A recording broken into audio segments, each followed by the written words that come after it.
बाद में जा रहा हूँ जुरासिक पार्क। मैं वहाँ पे मारूंगा बहुत सारे डायनासोर्स को।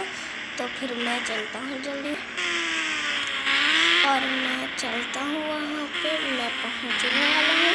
अगर आप लोगों ने लाइक करके चैनल को सब्सक्राइब नहीं किया है तो फिर जल्दी से कर दीजिए। और दोस्तों देखिए, मैं आ चुका हूँ जुरासिक पार्क में। मैं यहाँ पे मारूंगा बहुत सारे डायनासोर्स को।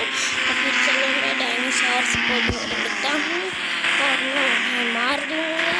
मैं जल्दी से चलता हूँ, पर एक सेकेंड में मेरे पास वेपन्स है कि नहीं मैं देखता हूँ। मेरे पास इवेंट्सी में देखता हूँ मैं। हाँ, वेपन्स हैं मेरे पास। तो फिर चलो मैं चलता हूँ दोबारा से। मैं चलता हूँ, और अगर आप लोगों ने अभी भी